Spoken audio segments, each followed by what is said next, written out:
You are listening to Boring Boris. Welcome to another calm journey through forgotten history. Tonight, we will not walk the ancient roads or explore the ruins above ground. We will travel beneath the waves, into a world where time moves slowly and silence keeps its secrets. There, in the dark stillness of the deep, lie the traces of civilizations that once flourished under the sunday. For thousands of years, people have spoken of cities swallowed by the sea. They told stories of shining palaces, of towers and temples that vanished in a single night. Some called them myths. Others believed they were memories, carried through generations like whispers across the tide. But what if the legends were not entirely imagined? What if, beneath the calm surface of the oceans, there truly rest the remains of lost worlds, streets, walls and homes, perfectly preserved by water and time? In this story, we will follow those whispers into the deep. We will visit the ruins of real cities that lie beneath the sea. We will drift through the mysteries of Yonaguni in Japan, Pavlopetri in Greece, and other forgotten places that once belonged to our ancestors. We will see how the ocean, in its quiet patience, has become the greatest archive of human history. So find a quiet place, let the noise of the day fade away, breathe slowly and listen to the rhythm of the waves.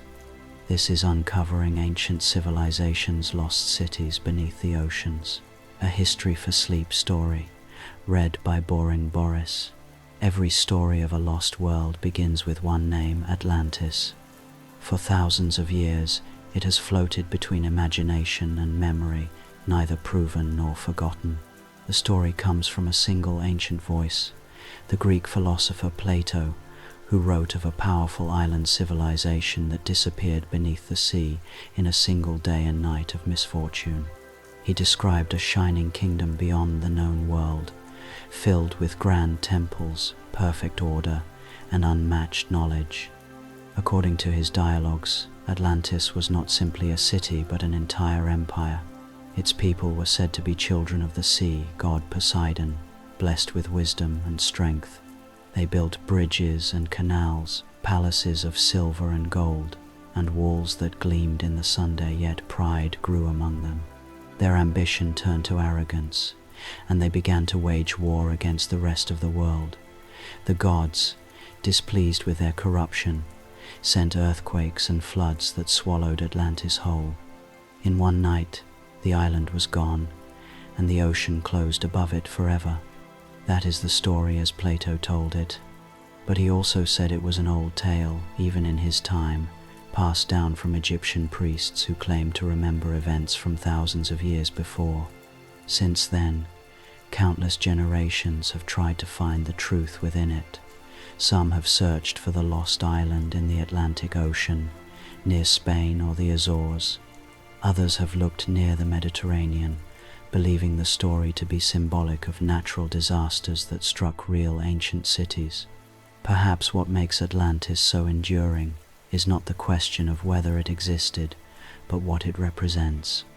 It is the idea that human greatness can vanish overnight, that entire civilizations can rise, flourish, and fall, leaving nothing but legend.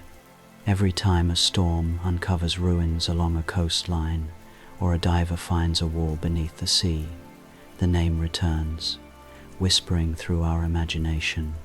Yet, to understand the myth of Atlantis, we must look at the world that gave birth to it.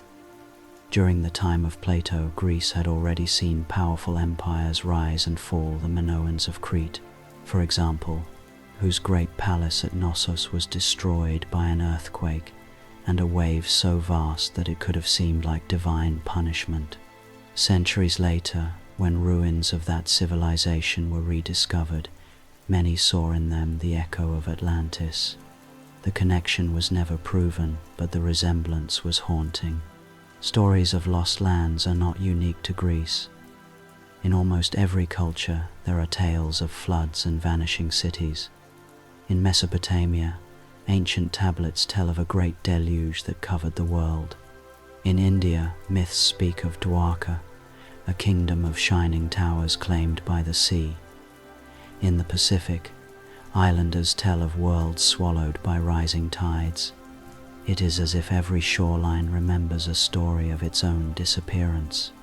Modern science gives these legends new meaning. We now know that at the end of the last great ice age, the level of the oceans rose dramatically. Vast areas of land, once dry and inhabited, were slowly drowned. People living in those coastal regions would have witnessed the world around them changing, forests turning to marsh, marsh turning to open water. For them, the sea truly did come to take the land, and perhaps those memories became the seeds of the stories that followed. Atlantis, then, may not be one place at all, but a collection of memories from many. It is the symbol of humanity's fragile balance with nature, a warning written in waves. Every civilization believes it will last forever, but history shows otherwise. Cities fall, empires crumble, and time erases even the grandest works. The sea is only the final chapter in that story. When you listen to the ocean at night, you can almost believe that beneath the sound of the waves lies the heartbeat of something ancient, the echo of a city that once dreamed too high. Whether Atlantis was real or imagined does not matter. What matters is the truth it carries, that nothing made by human hands is safe from the patience of the sea. Perhaps one day, explorers will find evidence that fits the story. They may uncover walls beneath volcanic rock, or roads leading into the depths, or perhaps they already have and simply do not recognize it. The ocean keeps its secrets well. It buries, but it also preserves. It hides, but it never truly forgets. Atlantis remains our mirror, a reflection of our longing for greatness and our fear of loss. It reminds us that the line between myth and memory is thin, and that every wave carries with it a whisper from the past.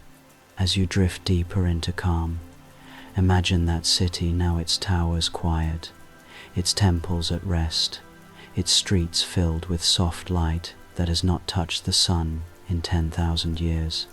The water moves through its doorways gently, like breath through a sleeping world. Somewhere below the endless sea, Atlantis still dreams. Atlantis may live in the space between imagination and truth, but not every story of a drowned world belongs to legend. Across the globe, real cities have been found beneath the water, their streets and walls still visible through the quiet blue. They remind us that the sea's power to take is not a myth, it is a memory. In the clear shallows off the coast of Greece, not far from the town of Neapolis, lies a city called Pavlopetri. It rests only a few meters below the surface, where sunlight drifts across its stones. Divers discovered it in the early 1900s, but it was only in recent years that scientists mapped it in full detail. What they found was astonishing, a grid of streets, courtyards, and buildings laid out with precision. Even after thousands of years underwater, the city still keeps its shape. You can trace its pathways, see where people once lived, and imagine daily life unfolding among the markets and harbors. Pavlopetri is not the creation of myth. It is one of the oldest submerged cities ever found, dating back to the Bronze Age. The people who built it traded across the Mediterranean, lived by the sea, and perhaps never imagined that same sea would one day become their home. Earthquakes and slow shifts in the land eventually dragged the coast downward, and the city slipped beneath the waves. Time moved on, but Pavlopetri remained, preserved by the silence of the water. Further east, near the southern islands of Japan, lies another mystery, the Yonaguni Monument. Here, massive stone formations rise from the ocean floor, carved into terraces and steps. To some, it looks like a natural wonder shaped by waves and pressure. To others, it is evidence of a man-made structure, the remains of an ancient temple or fortress. Divers describe walls that meet at right angles, platforms that resemble plazas, and shapes that seem too deliberate to be accidental. No one can say for certain whether Yonaguni was carved by people or by nature. Perhaps it is both a natural rock formation that ancient hands once reshaped. Whatever its origin, it stands as one of the most haunting sights in the ocean. Fish swim through corridors of stone. Algae sway like curtains in a forgotten hall.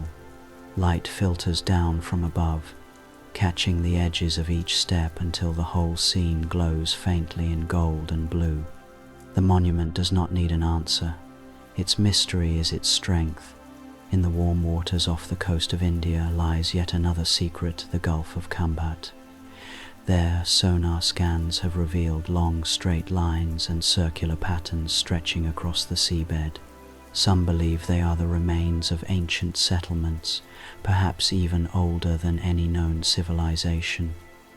Divers have brought up artifacts, including pottery shards and pieces of stone tools. Though debate continues about what exactly lies beneath the surface, one thing is clear. The sea off India hides traces of a world that existed long before history began to record itself. Further west, near the shores of Egypt, archaeologists have found the ruins of the ancient port city of Heracleion. Once a thriving harbor at the mouth of the Nile, it sank around 2,000 years ago after a series of earthquakes and floods. For centuries, it was considered nothing more than a legend mentioned by ancient writers. Then divers discovered its statues, columns, and even a massive temple dedicated to the god Amun. They pulled golden jewelry from the sand, anchors from ships, and coins still bearing the marks of ancient rulers. Heracleion had been real all along, not myth, not metaphor, but memory preserved by water. All these places share one thing. They were once part of ordinary life. People cooked, traded, and loved there. They built walls to protect themselves, not knowing the sea would one day pass through their doorways. When we see their remains beneath the waves, we are not just looking at ruins, we are looking at moments of life frozen in time. To visit these sites is to feel both awe and peace. There is no noise in the deep, no rush, only the slow pulse of water moving through history. The cities are quiet, but they are not dead. Fish nest inside their walls. Coral grows where fire once burned. The ocean does not erase what it takes. It transforms it into something new, half human, half nature. When we speak of lost cities beneath the sea, we are not chasing fantasy. We are uncovering proof that the world we live in has changed more than we imagine. The maps we trust are only temporary. Beneath them lie older ones, drawn by rivers that no longer flow and marked by homes that no longer stand. The sea reminds us of how fragile the line between stability and surrender can be. One earthquake, one shift of the land, one slow rise in the tide, and the familiar becomes the forgotten. The story of the sea swallowing the land is not one of sudden catastrophe alone. It is a slow and patient work that began long before human memory and continues even now. To understand the ruins beneath the ocean, we must first understand the world that created them, a world shaped by ice, fire, and time. 12,000 years ago, much of the planet looked very different. Vast sheets of ice covered the northern lands, locking away enormous amounts of water. Sea levels were far lower than they are today. What are now islands and coastlines were once wide plains stretching far beyond the modern horizon. People could walk between continents, following herds and rivers across lands that no longer exist. It was a colder, quieter world, but also a connected one. As the great ice began to melt, the balance shifted. The air warmed, the glaciers retreated, and the ocean started to rise. It did not happen overnight. The change unfolded over centuries, perhaps so slowly that no single generation could see its full effect. But the water never stopped. Each year, the tide reached a little farther inland, claiming new ground, filling valleys and lowlands. In places where mountains met the sea, earthquakes opened cracks in the earth. The land tilted, and water poured into the hollows. Entire harbors sank, leaving their ports stranded beneath the waves.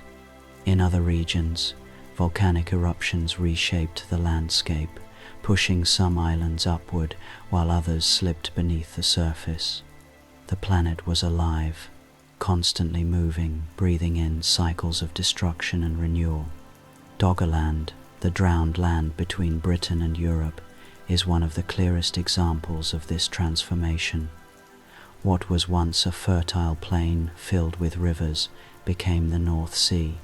Forests that had stood for generations were replaced by cold, grey water. The people who lived there would have seen the change coming but could do nothing to stop it. They moved to higher ground, carrying their memories with them. Over time, those memories became stories, and those stories became myths of a flood that erased the world. In the Mediterranean, a similar fate met entire coastlines. The Greek city of Pavlopetri slipped beneath the waves after earthquakes weakened the land. Along the coast of Egypt, the once thriving port of Heraklion disappeared when the soft soil gave way beneath it. In both cases, the sea did not rage like an angry god. It moved with quiet certainty, as if reclaiming what had always been its own. Even beyond natural disasters, the earth itself contributes to the sinking of its edges. Continents are not fixed. They float upon deep layers of rock that shift and move slowly over time. As these plates collide or pull apart, the land either rises or falls. When it falls, water takes its place. The process is invisible to the human eye, yet unstoppable. The story of lost coastlines is also the story of human resilience. Every time the land changed, people adapted. They built new settlements, learned to fish, created boats, and followed the sea instead of fleeing it. In a way, the rise of the oceans shaped civilization itself. It forced humanity to explore, to move, to invent. The first sailors may have been refugees from the drowning of the world. Today, scientists can trace these ancient coastlines with remarkable precision. Using sonar and satellite imaging, they have mapped the ridges of old rivers, the outlines of sunken valleys, and the patterns of forgotten shores. They can even recreate what those lands once looked like: green plains, where whales now swim, forests buried beneath layers of sand and salt. What they find confirms what the old legends suggested all along. The ocean has always been both creator and destroyer. It is easy to think of the sea as something that takes, but it also gives. The sediments it carries build new islands. The minerals it stirs bring life to coral reefs and fish. Even the cities it swallows are not truly gone. They become part of a different ecosystem, one of stillness and transformation. Life continues, just in another form. The drowning of the coasts was not a single tragedy, but a slow rewriting of the planet's map. And in that rewriting lies a quiet truth. The earth is never still. What we see as stable ground is only a brief moment in a long dance between water and stone.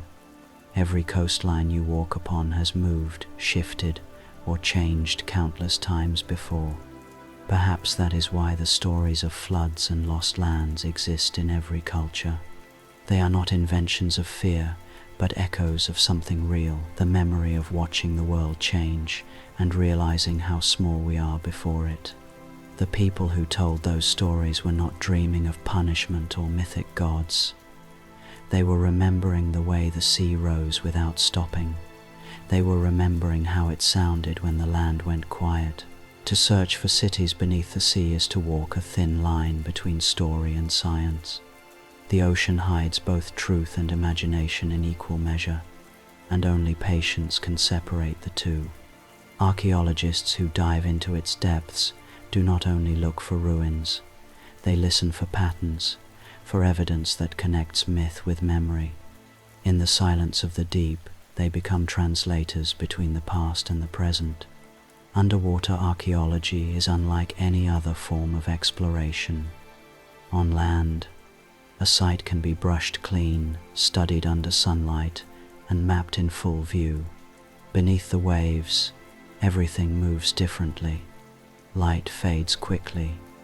Visibility changes with each current. The smallest movement can cloud the water with sand, erasing the scene before it can be documented. Every discovery happens in fragments, a column here, a shard there, a hint of structure that may reveal a lost world if seen from the right angle. To understand what lies below, researchers use sound instead of sight. They send pulses of sonar into the depths, measuring how the echoes return. From these echoes, they build images of what cannot be seen: the shape of a temple, the slope of a wall, the curve of an ancient harbor. These tools turn the sea into a canvas of invisible lines, a world drawn in vibration and silence. When the data is gathered, the interpretation begins. A scientist looks at a pattern of stone and asks the same question a storyteller once did. Who built this? Why was it made? How did it end? The difference is not in the question but in the method. Science seeks proof, myth seeks meaning, yet both begin with wonder. One of the great challenges of underwater archaeology is time itself. In the deep, objects last longer, but their context fades. A pot can survive for thousands of years, yet the traces of the hands that made it are gone. A column might remain upright, but the city around it has dissolved. Every piece of evidence must be read carefully, like a word from a forgotten language.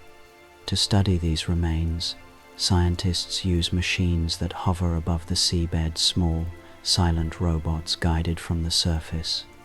They scan each layer, taking photographs and samples.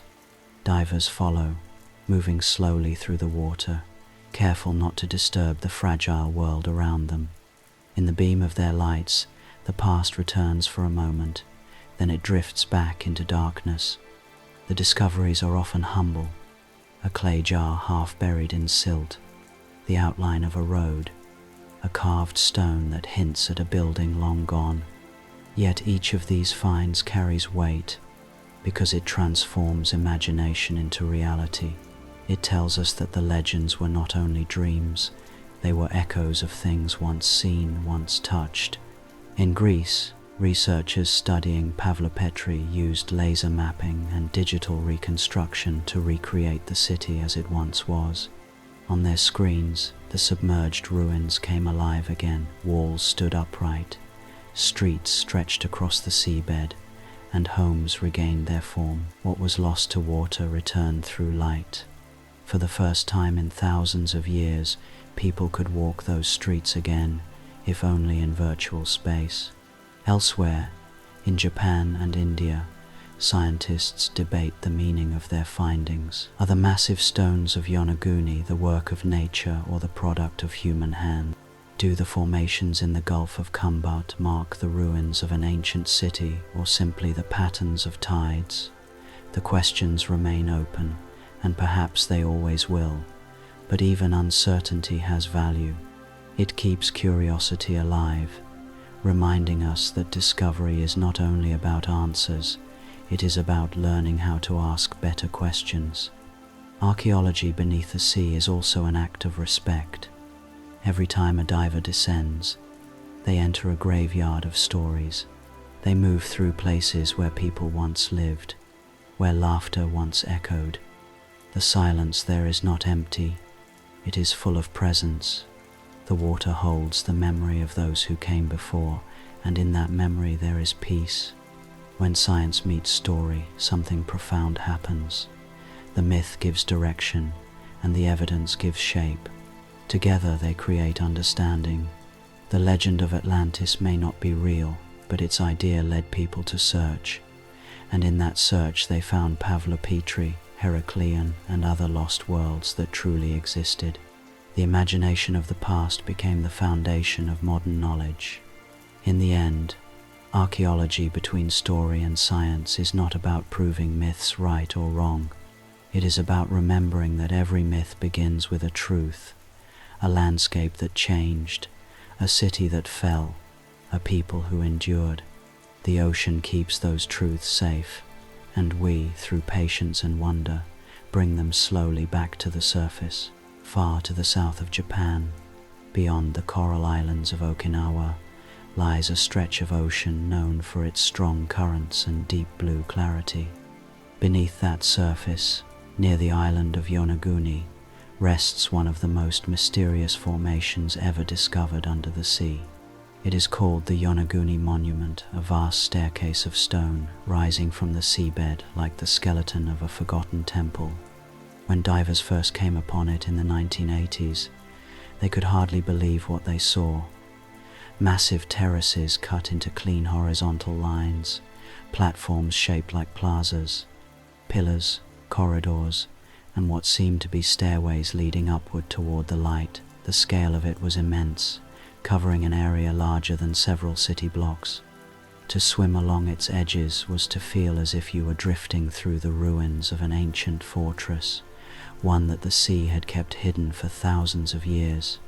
At first, it was easy to imagine that this was the work of human hands, a lost city, perhaps older than any known civilization, resting quietly at the bottom of the Pacific. But as scientists began to study it, a great debate emerged. Was it truly built by people, or had nature alone created it? The monument is made of sandstone and mudstone, materials that can fracture in straight lines when exposed to waves and pressure. Some geologists argue that the formation is entirely natural, the result of erosion over millions of years. Yet others point to sharp corners, flat surfaces, and patterns that seem too precise to be random. There are shapes that resemble doorways, platforms that could have been courtyards, and even what looks like a carved human face at one edge of the structure. One diver, Masaki Kimura, spent decades studying the monument and became convinced it was man-made. He mapped its dimensions and found alignments that matched celestial directions, as if the structure had once served both practical and ceremonial purposes. He believed it might have belonged to a lost culture that existed more than 10,000 years ago, at a time when sea levels were much lower.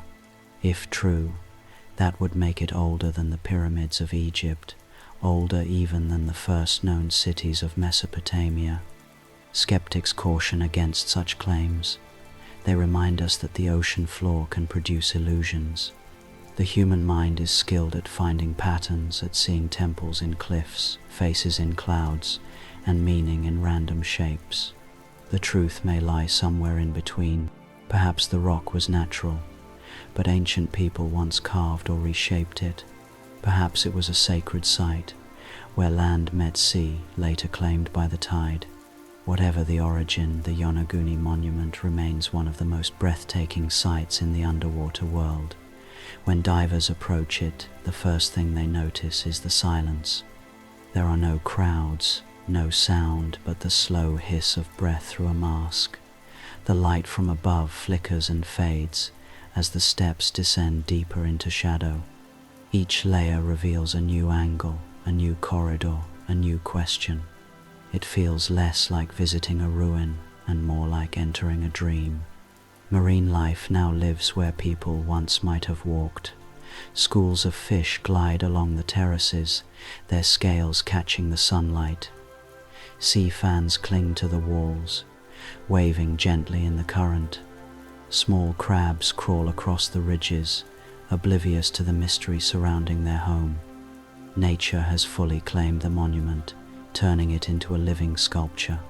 The most remarkable part of the Yonaguni debate is not whether it is natural or human-made, but what it awakens in those who see it. The structure reminds us how easily the boundary between art and accident can blur. Whether carved by hands or by time, it holds a strange perfection.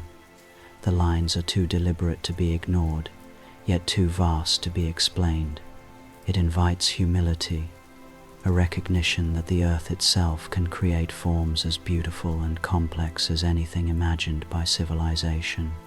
Scientists continue to study the site, using sonar and digital modeling to understand its shape. So far, no artifacts have been found that prove human construction, yet the mystery endures. Each new expedition brings both answers and new questions, as if the sea enjoys keeping part of the truth for itself. For those who dive there, the monument becomes a place of reflection. To hover in front of those steps, surrounded by blue silence, is to feel the weight of time pressing gently from all sides.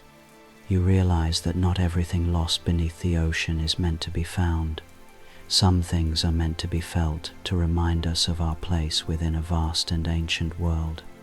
Whether built by man or formed by the slow hand of nature, the Yonaguni monument stands as a bridge between the known and the unknown. It is proof that beauty does not need explanation, that mystery can be its own reward.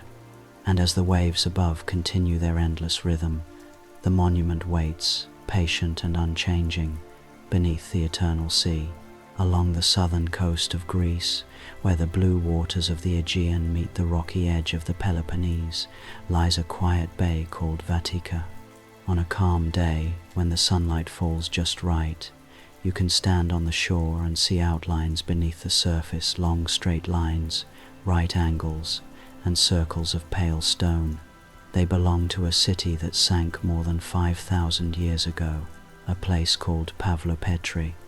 It is the oldest known underwater city in the world, a settlement that predates even the great palaces of Crete and Mycenae. The name Pavlopetri means Paul's stone, but the city was already ancient long before the name of Paul was ever spoken.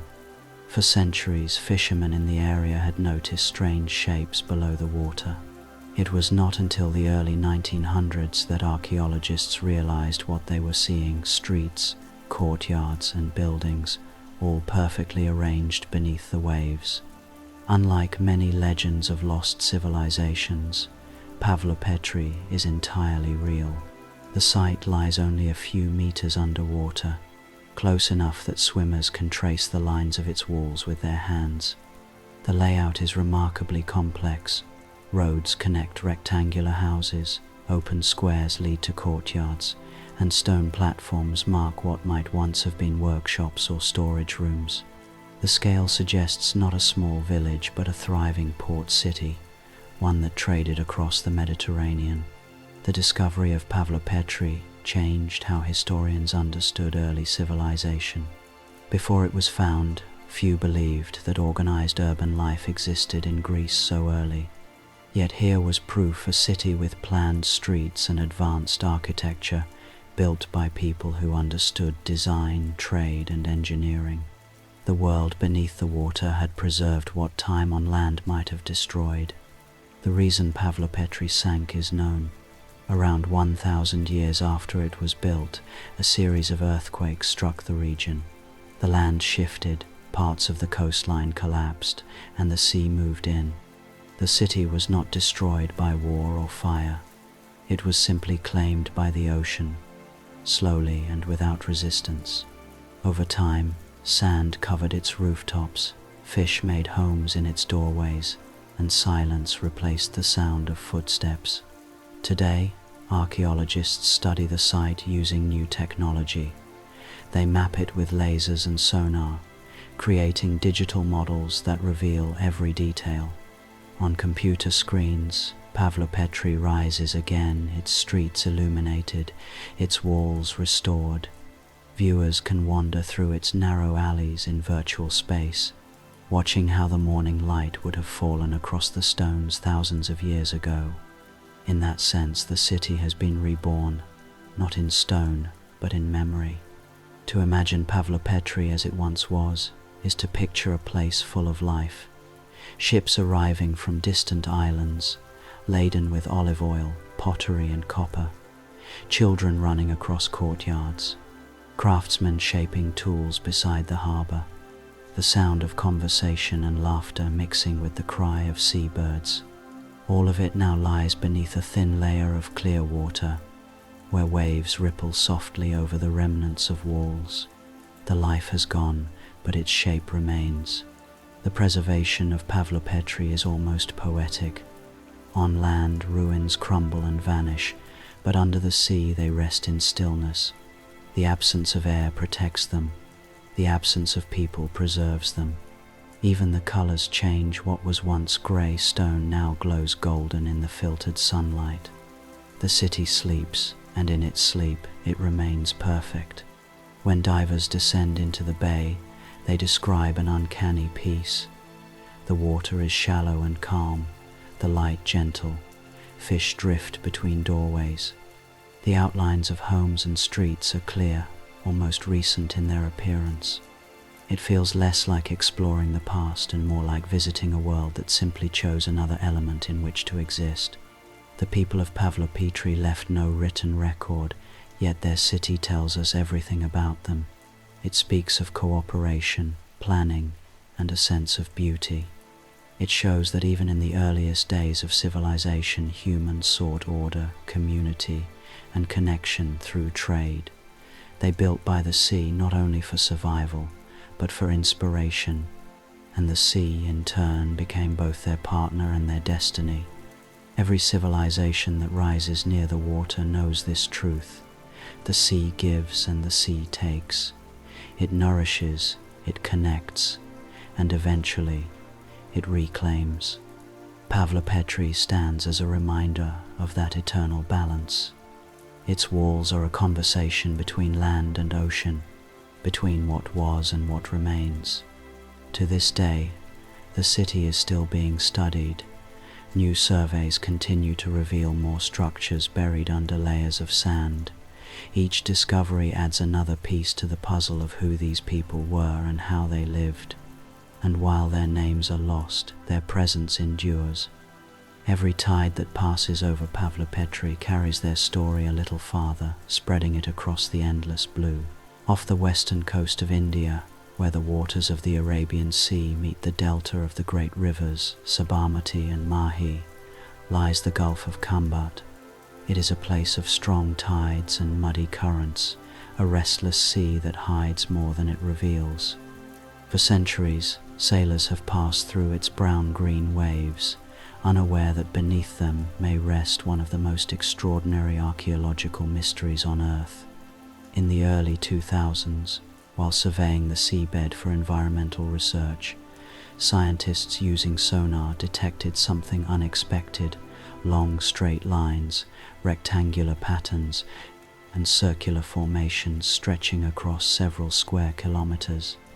At first they thought it was an error in the instruments. The seafloor here is uneven and shaped by powerful currents.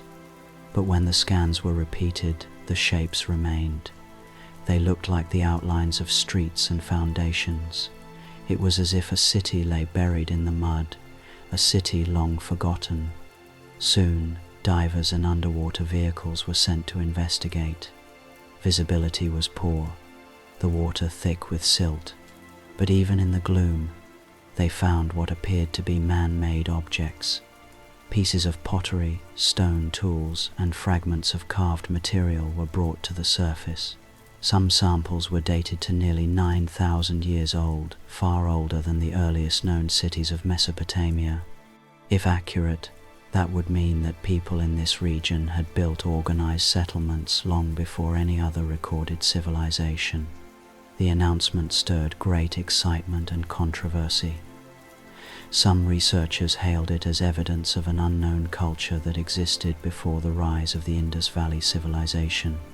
Others urged caution, pointing out that the strong currents of the Gulf might have moved artifacts from other areas. They warned that, without clear context, it was impossible to say whether the stones and pottery truly belonged to a city or were simply scattered remains from different periods. The debate continues even now. The Gulf of Khambat is not an easy place to study. The tides change rapidly, the water is opaque, and the seabed is constantly shifting. Every attempt to excavate is a battle against nature itself. Yet the shapes seen in sonar images remain compelling, geometric, orderly, and unlikely to be the work of chance. They suggest the presence of streets, walls, and platforms arranged with intention. If the site is genuine, it would rewrite a large part of human history. It would mean that long before the pyramids, long before the cities of Sumer, there were people here building complex structures, living by the rhythm of the tides. The Indian subcontinent has always been a cradle of culture, but this discovery suggests roots that reach far deeper into the past than anyone imagined. Local legends seem to echo the possibility. Ancient texts from India speak of Dwarka, a radiant city ruled by the god Krishna, said to have been swallowed by the sea when his time on earth ended. For centuries, Dwarka was considered a myth, a story of divine beauty and loss. Yet modern explorers have found ruins near the modern coastal town of the same name, walls, steps, and stone anchors that match the descriptions from the old scriptures.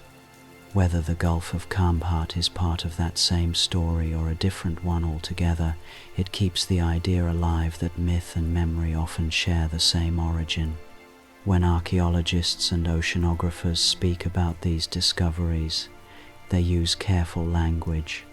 They describe the site as a possible submerged settlement, a pattern worth studying, a question still unanswered. But for those who have seen it, the feeling is more poetic. To them, it is as if the sea itself guards a library of forgotten pages, stories written in stone and mud, waiting for the moment when the currents will allow them to be read again. Divers who visit the region describe the experience as eerie and beautiful. The water is dark and heavy, filled with drifting sand. Shapes appear and disappear in the beam of a light, a corner, a pillar, a curve of worked stone. There is no certainty, only suggestion. Yet within that uncertainty lies wonder. The idea that beneath those waves may rest one of humanity's first cities is enough to stir the imagination of all who seek to understand where we began. Perhaps the truth will never be fully known. The sea may choose to keep its secret, as it often does, but the Gulf of Kambhat reminds us that civilization's story is larger than the ruins we see on land. The ocean has always been part of that story, shaping our beginnings, holding our memories. When you listen to the sound of the tide, you can almost hear it whisper through time, not in words but in rhythm. A rhythm older than language, older than history itself. The Gulf of Kambhat may yet reveal its truth, but even in silence it speaks. To see beneath the sea is to look into another world, one that resists the human eye. The ocean keeps its secrets, not by force, but by nature. Light bends and fades, color disappears, and sound becomes the only guide. For most of history, what lay under the waves was beyond reach, known only through stories, fears, and dreams. Today, science has learned to see where sight cannot go. The first explorers of the deep were divers who relied on breath and courage. They descended with simple ropes and stones, guided only by instinct. What they saw was fleeting, a blur of light and shadow, a few seconds in a vast blue unknown. Over time, technology replaced intuition. Helmets of metal, then glass, allowed longer journeys. The deeper they went, the clearer it became that the ocean was not empty. It was full of memory. Modern underwater archaeology begins not with a dive, but with a map. The sea floor is scanned using sound, not vision. A device called sonar sends pulses into the water. Each pulse travels downward, strikes the ground, and returns as an echo. By measuring the time it takes for that echo to come back, scientists can create a picture of the world below. It is like painting with vibration, an art made from sound waves. From these signals, computers build digital images. Hills, valleys, and even the outlines of buildings appear. The patterns may look strange to the untrained eye, but to an archaeologist they tell stories: a straight line that should not exist in nature, a circle too perfect to be random, a grid that whispers of design. Each signal is a clue, each echo a fragment of truth. Once a promising site is found, the human presence begins. Divers descend slowly, carrying cameras, lights, and delicate instruments.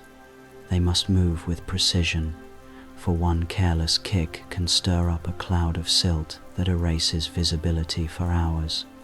Underwater, time feels slower. Every action must be deliberate, every breath controlled. What they search for are not treasures, but connections, patterns that link human intention to the silence of the sea. In the 21st century, new machines have changed how the ocean is explored. Autonomous underwater vehicles glide across the depths like metal fish, scanning the ground with laser accuracy. Remotely operated robots can reach places too deep for divers, their mechanical arms able to brush away centuries of sand without disturbing the fragile balance of the site. High-resolution cameras record every stone and shadow, sending images to scientists far above the surface. What once took years to survey can now be mapped in days. Yet even with all this technology, the greatest challenge remains interpretation. A sonar image can show a shape, but not its meaning. A camera can capture a wall, but not the story behind it. The ocean gives pieces, never the whole. Understanding them requires patience, humility, and imagination. The process is as much art as science. A team might spend months comparing photographs, adjusting sonar data, and simulating how ancient shorelines once looked. They combine geology, archaeology, and oceanography to reconstruct what the world must have been when those cities still stood in the sunlight. The results are astonishing: digital landscapes of vanished coasts, rendered in calm blue light. For a moment, the sea becomes transparent, and history breathes again. Some discoveries come not from technology, but from chance. A fisherman pulling up a net may find a carved stone. A sailor may notice unusual shadows beneath clear water. Each coincidence can open a new chapter of exploration. The ocean is vast, but it still speaks to those who listen. The science of seeing underwater also teaches us about perception itself. On land we depend on sight. Beneath the waves, vision narrows and color fades. Red disappears first, then orange, then yellow. By the time you reach deep water, only blue remains. It is a world reduced to essentials: shape, sound, and rhythm. To study there is to surrender to simplicity, to trust tools and intuition in equal measure. When scientists return to the surface, they bring not only data but silence. Many speak of the stillness below, of feeling both small and infinite at once. They say that in the deep, time loses its edges. A single minute can feel like an hour, and an hour can vanish like a breath. That stillness is what allows them to see clearly, even when the water is dark. The work is slow, but so is the sea. It rewards those who move at its pace. Each echo recorded, each image processed, adds one more piece to the map of the human story. The ocean may hide its cities, but it does not erase them. With patience, science brings them gently back into view. Beneath the calm surface of the sea, there are places that still look like homes. When divers descend through the blue, they sometimes find walls arranged in order, doorways half buried in sand, and courtyards open to the sky that no longer exists. The ocean has become their roof, but the feeling of human presence remains. These are not just ruins, they are the outlines of lives. Across the world, from the Mediterranean to the Pacific, the sea has preserved fragments of temples and houses that once stood on dry land. Some lie deep and broken, while others rest in shallow bays where sunlight still touches the stones. Every site tells the same quiet story: people built near the water, and in time, the water came to stay. In the Greek city of Pavlopetri, the remains of homes lie so close to the surface that swimmers can drift above them and see their shapes clearly. The houses are small, each with a single room and a courtyard, joined by narrow streets that lead toward the old harbour. Pots, tools, and fragments of hearths have been found there, showing that this was a place of work and family, not myth. The people who lived here cooked, traded, and rested in the same rhythm as we do now. The difference is only that their world ended beneath the waves. Further east, in the waters near Egypt, stand the ruins of Heraklion, once a great port at the mouth of the Nile. When divers first entered the site, they saw massive columns rising from the seabed, statues of pharaohs leaning in the sand, and fragments of temples dedicated to the gods. One of the most striking discoveries was a colossal figure of the god Hapi, symbol of the Nile's abundance, lying on its side as if asleep. Around it were anchors from ships, pottery, and coins still bearing royal faces. It was a city built for both trade and worship, where prayers were carried by the river to the sea. Now it rests quietly, its gods surrounded by coral. In India, near modern Dwarka, archaeologists found similar wonders. Stone walls, steps, and platforms line the seabed, forming what appears to be the remains of a sacred complex. The site matches descriptions from ancient texts that tell of a shining city belonging to Lord Krishna, lost when the ocean rose to reclaim it.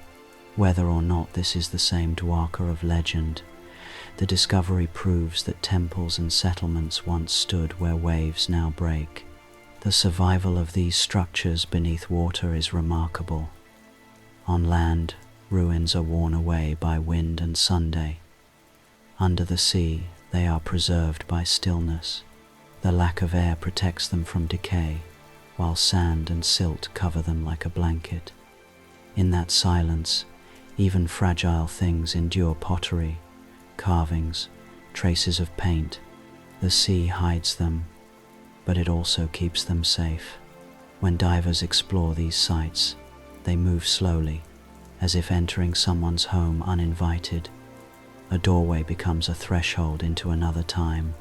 A staircase leads upward into open water, ending where a roof once stood. Inside the rooms, seaweed sways gently in the current, replacing curtains or smoke. The effect is haunting and peaceful at once. The ocean does not destroy what it takes. It transforms it into something timeless. Many of the underwater temples show details that suggest care and beauty. Carved reliefs of animals, symbols of faith, and patterns cut into stone walls all speak of intention.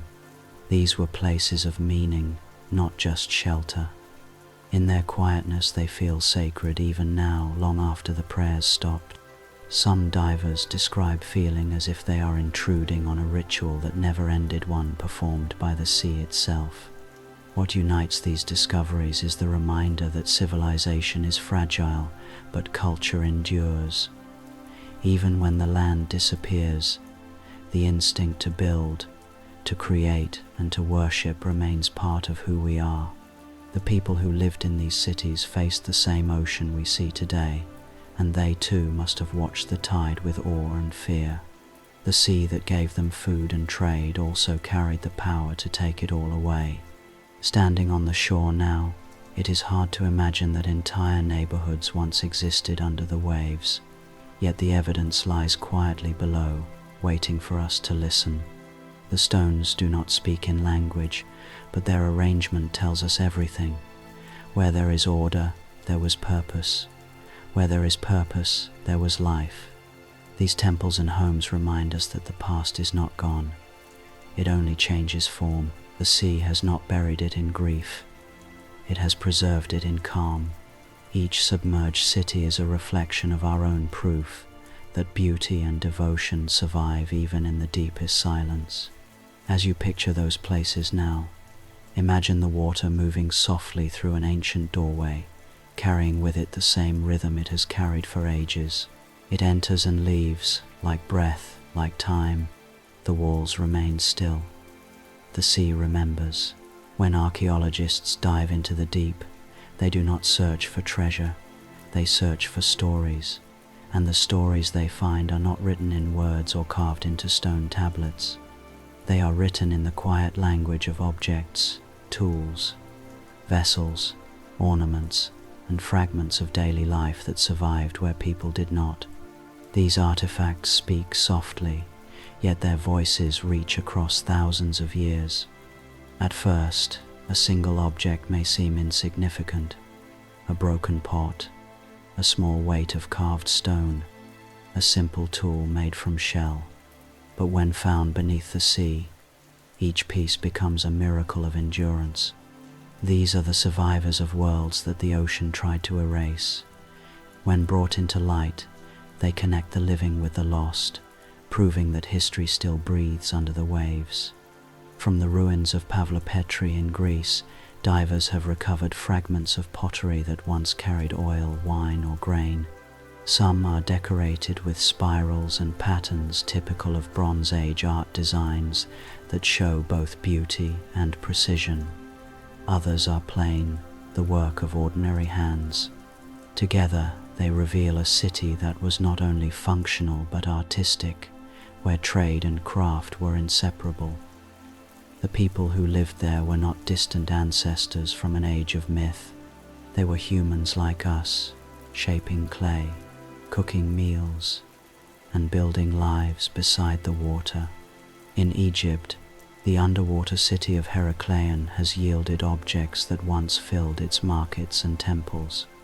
There are stone weights used by merchants, rings of gold that still gleam after centuries in salt, and delicate sculptures of gods once carried in processions. Divers found entire ships preserved in the mud, their anchors still tied with rope turned to dust. From those wrecks came small offerings, amulets, carved figurines, and bronze coins stamped with forgotten rulers' faces. These pieces tell of a city that lived by faith and commerce, a place where every exchange was also a form of devotion. In India's Gulf of Khumbat and near the coast of Dwarka, divers have brought up pottery, beads, and tools shaped from stone.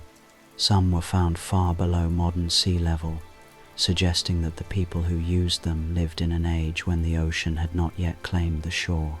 Though tiny, these objects have immense power. They reveal human intention, the act of making, of shaping raw matter into purpose. A single bead, drilled by hand, tells more about connection and creativity than any monument. Even in Japan's Yonaguni Monument, where debate continues about whether the structure is natural or man-made, divers have discovered fragments of worked stone nearby, a hint, perhaps, that ancient people once visited or revered the site. These traces blur the line between artifact and environment, showing that history often hides in the spaces between certainty and doubt. Every object found underwater must be handled with care. Salt, pressure, and time make them fragile. The process of bringing them to the surface is delicate.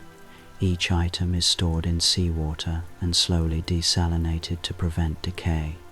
Some are restored and placed in museums, but others remain in laboratories, still whispering their secrets to those patient enough to listen. For the archaeologists who study them, these objects are not possessions, they are messages. A single shard of pottery can confirm the presence of trade between distant lands. A tool made of unfamiliar material can reveal routes of migration. Even the simplest item, a weight, a jar, a coin, becomes a thread in the vast web of human history. Beneath the sea, these threads lie tangled, waiting for the hand that will bring them back into pattern. What makes these artifacts most powerful is not their age or rarity, but their intimacy. Unlike the grand ruins of temples or palaces, these were things people touched every day. They carry fingerprints, the marks of ordinary existence. They remind us that history is not only the story of kings and empires, it is also the story of hands that built, shaped, repaired, and created meaning from material. When scientists clean a small object under gentle light, they often describe a sense of awe. It is not the excitement of discovery, but the quiet realization that they are holding time itself. The weight of a cup or the curve of a blade connects them to someone who lived, worked, and hoped in a world now drowned. It is a meeting across centuries, made possible by the patience of the sea. The ocean, it seems, does not forget the details.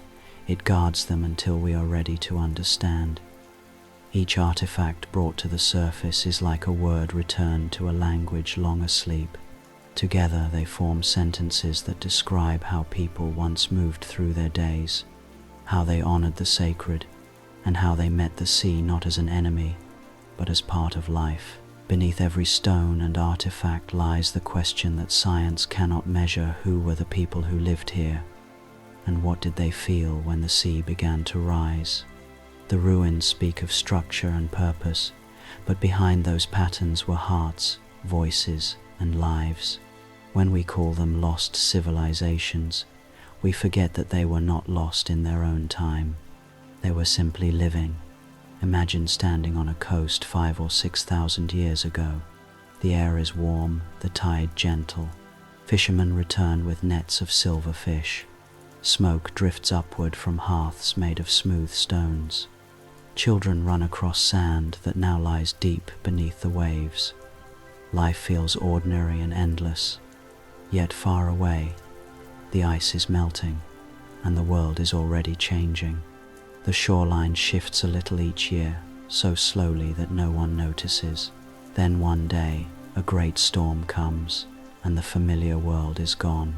For many ancient communities, the sea was both provider and destroyer. It gave them fish, trade, and travel, but it also took their homes. In Greece, the people of Pavlopatry must have known the earth was trembling beneath them. Earthquakes were common, and perhaps they rebuilt again and again, until the final tremor pulled the land down for good. Along the coasts of India, villages saw the tides grow stronger each decade. Stories were born, tales of divine floods, of gods reclaiming what they once created. Those myths were not warnings, they were memories turned into prayer. Archaeologists studying these submerged cities rarely find human remains. The people fled before the end. The walls and vessels they left behind are the evidence of lives interrupted, not extinguished. They moved inland, carrying skills, stories, and fragments of culture that would shape the civilizations to come. In this way, the drowned cities never truly died. They were absorbed into new ones, their memory living on through those who survived. Every society that has lived by the water has faced this same uncertainty. Even the great port of Heraklion in Egypt, which once welcomed ships from every corner of the Mediterranean, vanished beneath the waves when the soft delta soil collapsed. To the priests who worshipped at its temples, the end must have seemed like divine punishment. Yet from our distance, it looks like nature continuing its slow work. What they saw as tragedy, we now understand as transformation. Still, there is a quiet grief in these stories, not because of destruction, but because of forgetting. The people of the sea left no books, no records written on scrolls. Their histories drifted away like their footprints on wet sand. When we rediscover their cities, we rediscover ourselves, the same desire to build, to belong, to create permanence in a world that never stops changing. It is possible that many of these civilizations watched the sea rise without fear at first. The water would have crept in gradually, year after year. They may have adapted, building homes on higher ground, constructing walls, and learning to navigate the flooded valleys. For a while they might even have welcomed the change, turning inland lakes into harbors. But eventually, the line between land and ocean vanished, and there was nowhere left to go. What happened on those final days will never be known. There were no witnesses to record the moment when the last fires went out, yet the ruins tell their own version of the story. Streets that end abruptly at the edge of cliffs, walls half standing as if abandoned in haste, pots left on hearths, never retrieved. These are not scenes of violent destruction. They are scenes of quiet surrender, the world giving itself back to the sea. When divers move among these remains, they often describe a strange feeling of presence.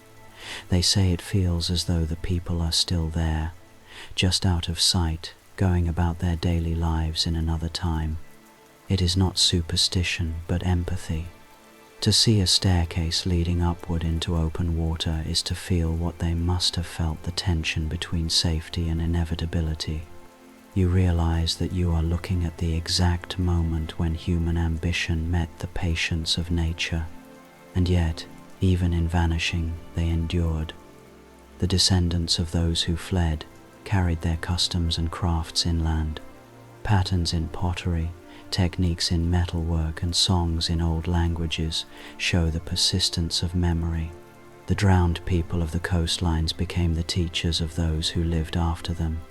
Their legacy did not sink, it spread.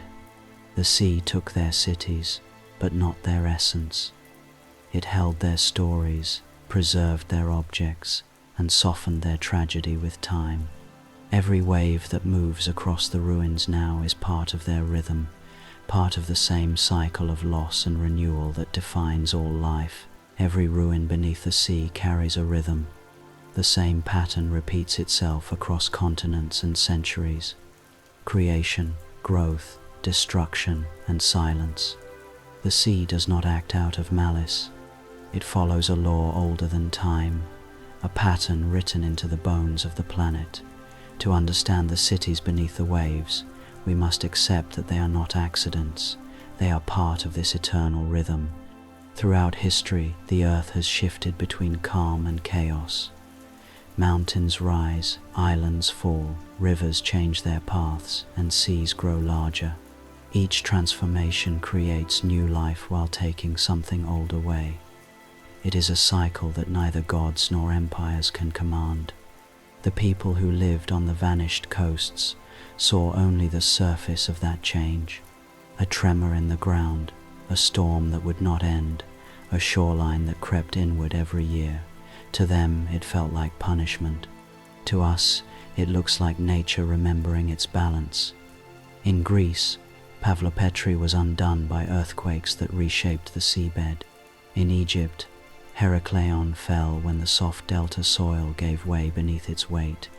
The city did not crumble from war, but from the quiet sinking of the earth itself.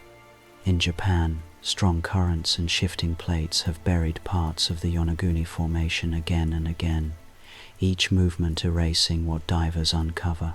In India, the Gulf of Kambat hides its mysteries under layers of sediment carried by powerful rivers, as if the sea deliberately rewrites its own story.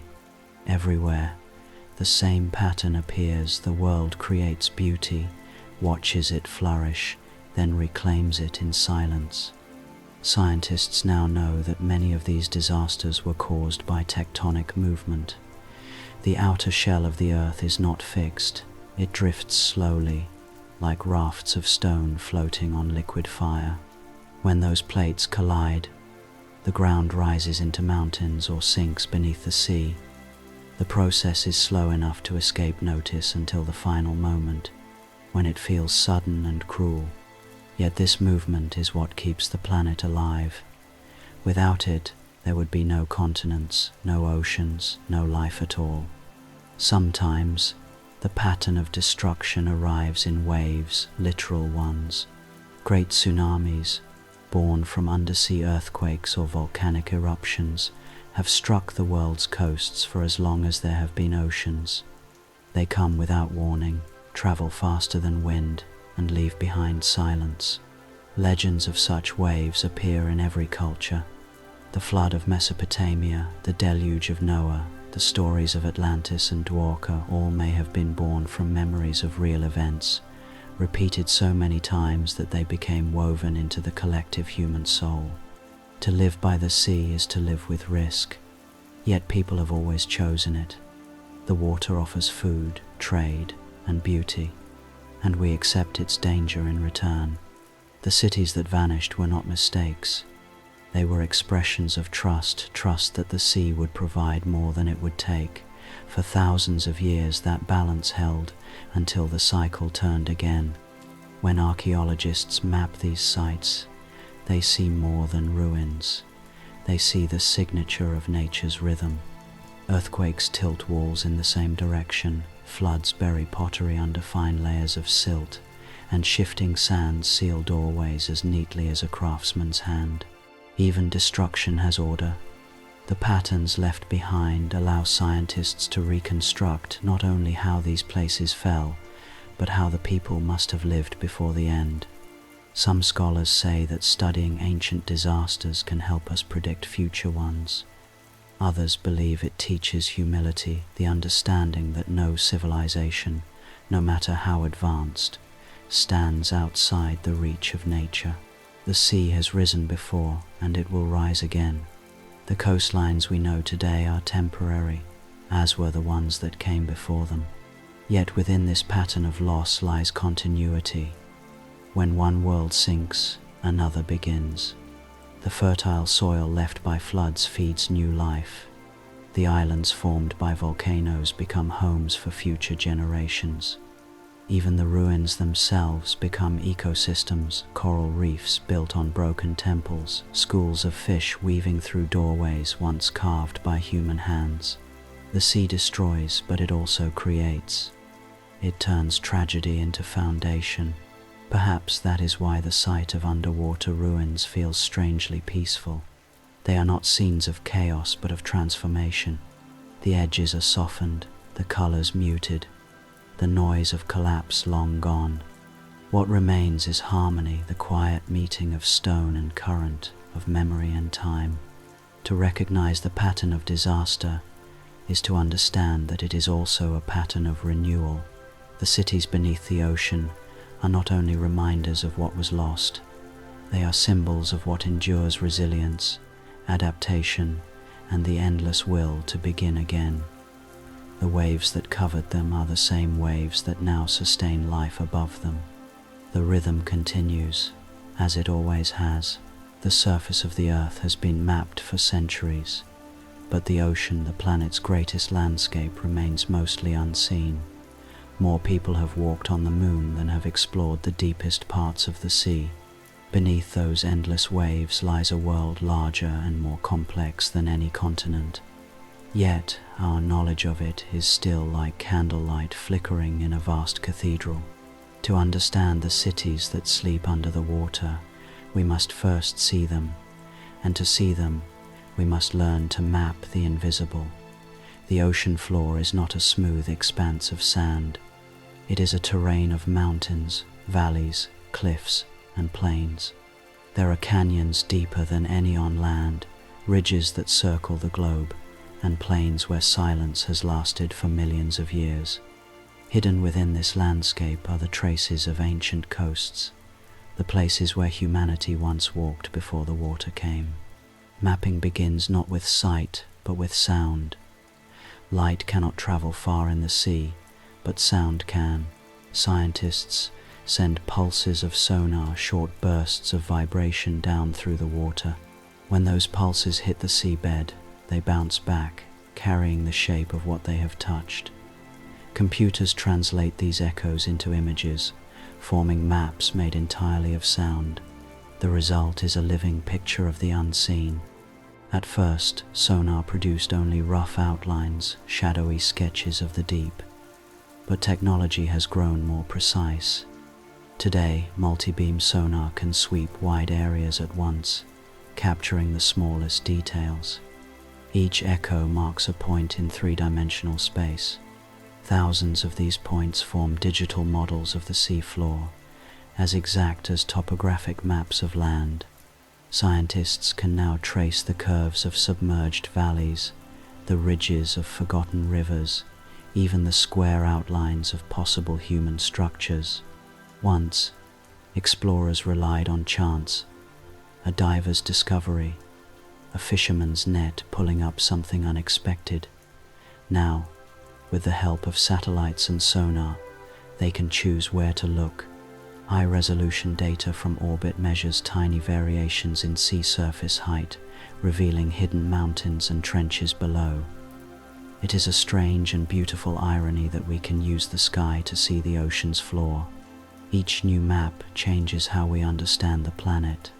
What was once thought to be flat turns out to be full of pattern and history. Submerged riverbeds show where ancient coastlines once stood.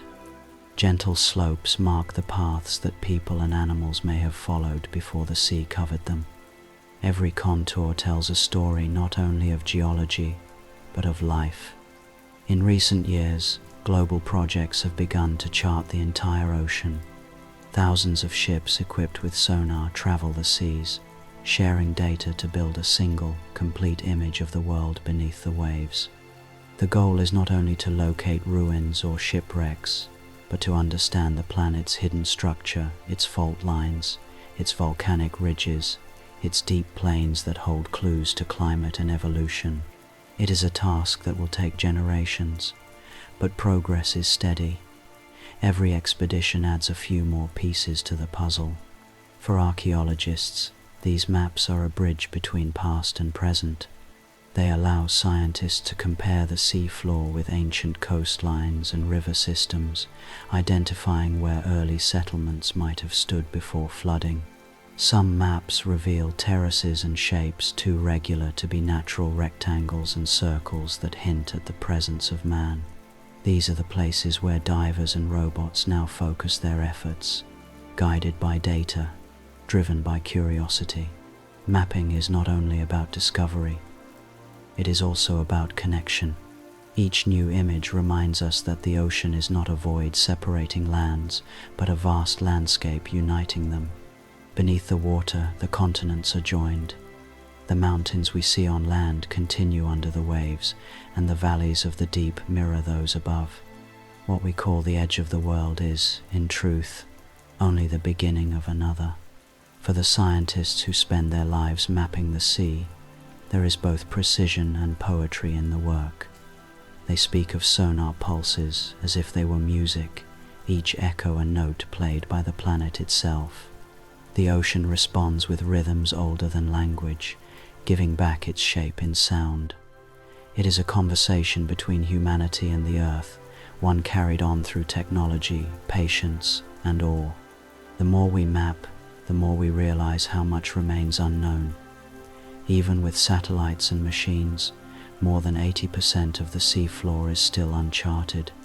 That mystery is not a failure. It is a reminder that the world still holds secrets. When the maps are complete, if they ever are, we will see not only the geography of the deep, but also our own reflection in it. We will see how small we are, how fragile our time on the surface truly is, and we will understand that beneath every wave lies history waiting to be drawn not in ink, but in sound. The human body was never meant for the deep. The weight of water crushes, the darkness blinds, and the cold steals the air. Yet we have always wanted to know what lies below. Where breath and vision fail, machines now take our place. The explorers of the modern sea are not made of flesh, but of steel, glass, and light. They are the silent eyes of discovery, reaching depths no diver could survive. The earliest underwater machines were simple metal spheres lowered by cables, carrying brave men into the dark. The bathysphere of the 1930s descended only a few hundred meters, yet it opened a window into a world no one had seen before.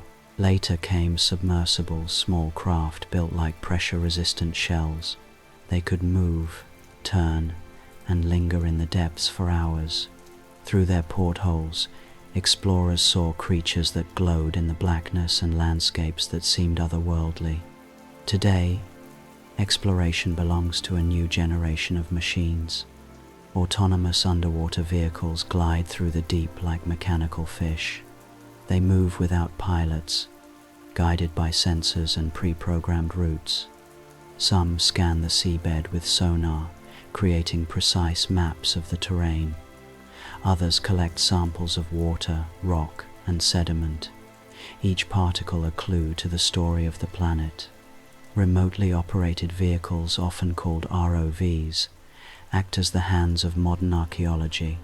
Controlled from ships high above, they descend on long cables, carrying cameras, robotic arms, and instruments capable of delicate movement. A single operator can use them to brush sand from an ancient wall, lift a fragile vase, or take measurements without disturbing the site.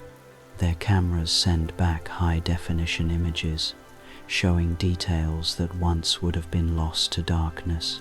When these machines approach an underwater ruin, the view is mesmerizing. Bright beams of artificial light sweep across the silence. Columns emerge from the gloom, followed by stairways and statues covered in coral. The vehicle hovers gently, its propellers barely stirring the silt. Every movement is slow, almost reverent.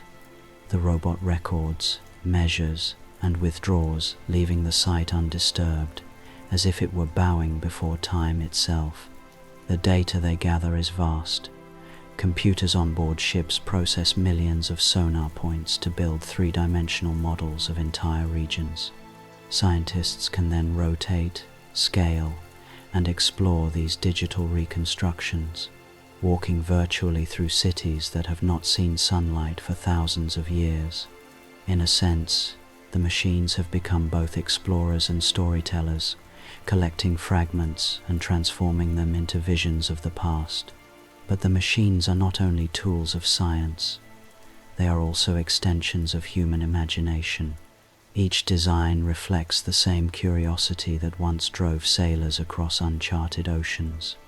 Engineers speak of them with affection, as if they were living companions. Some ROVs have nicknames, small reminders that even when surrounded by technology, the heart of exploration remains human. One of the most remarkable uses of these machines is in conservation. The ocean is fragile, and ancient sites can be damaged easily by anchors, nets, or careless diving. Robots can work where humans cannot, ensuring that these places remain untouched. They can scan every detail of a statue or wall, creating a digital copy that can be studied endlessly without risk. In this way, the sea's memory is preserved both in reality and in data. The future of underwater exploration may belong entirely to these mechanical explorers.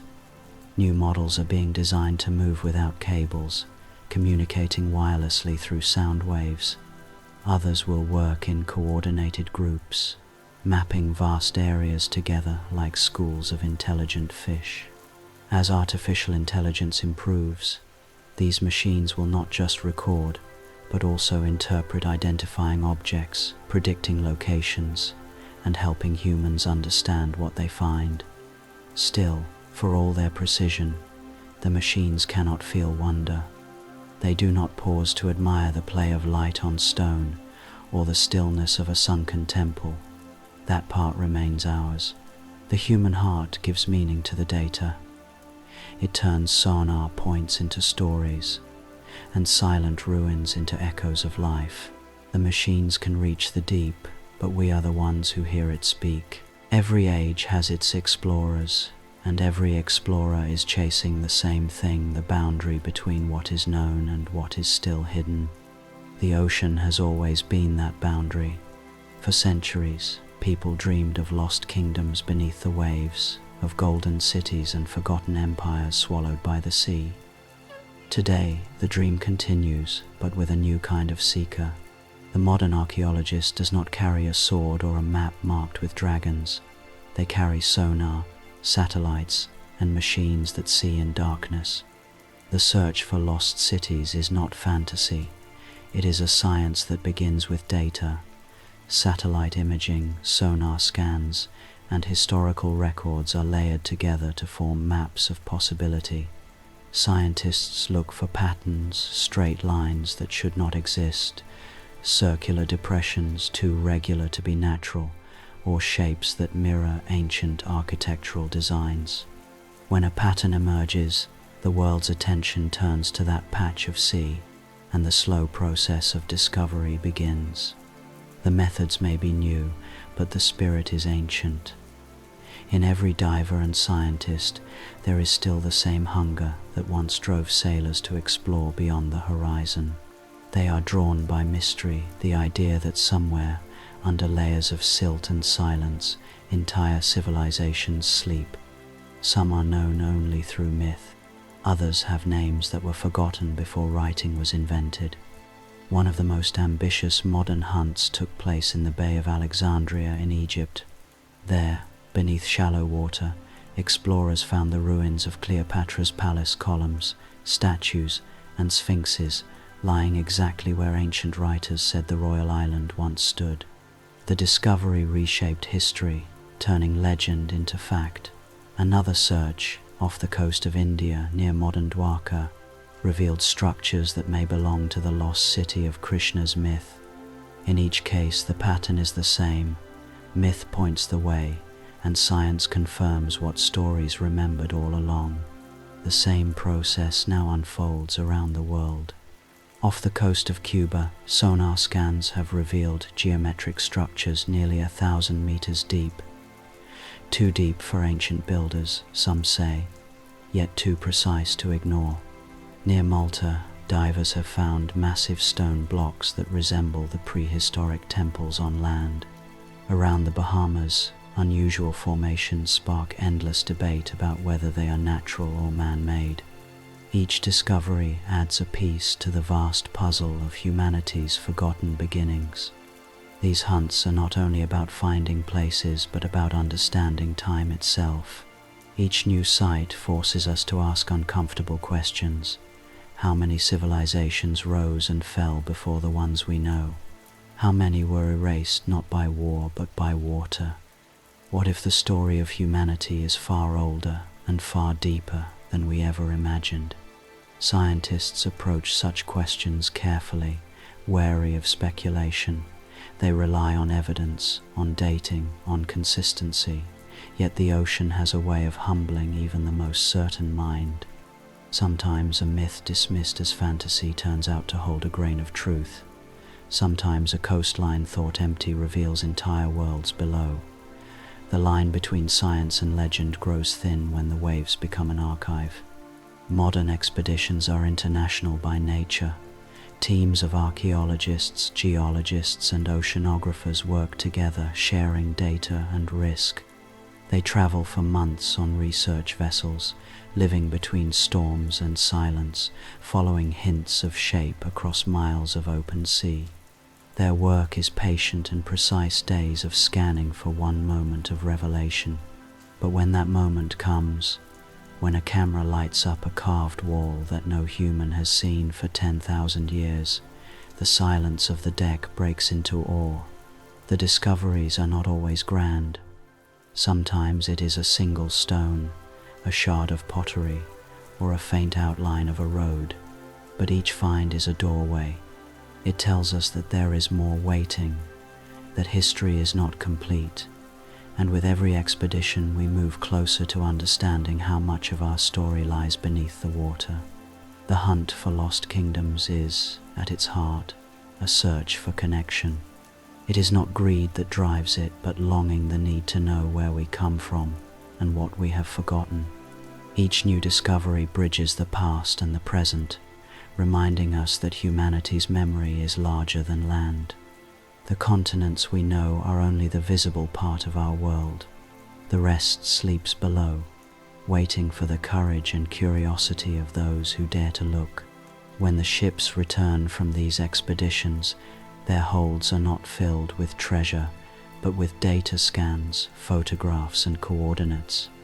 Yet within those numbers lies something priceless, proof that the sea remembers everything. Every wave that hides a ruin also carries its reflection. The ocean is not a grave, it is a library, and we have only begun to read its first few pages. The sea has kept its secrets for millennia, but the balance is beginning to change. Humanity is learning to see what was once hidden and the future of underwater exploration promises to reveal more than any age before us. Yet what lies ahead is not only about discovery, it is also about responsibility. The deeper we go, the more we realize that the ocean is not an archive waiting to be emptied. It is a living world that remembers, and one that must be treated with reverence. In the coming decades, new technologies will allow us to explore the seabed with precision that borders on magic. Artificial intelligence will guide autonomous drones capable of navigating miles of ocean without human control. These machines will move like schools of fish, communicating silently through sound, scanning vast areas in patterns more detailed than any satellite image.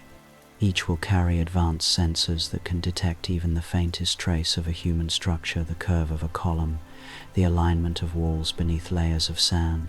Three-dimensional mapping will evolve into full reconstruction, using data from sonar, magnetic fields, and chemical analysis.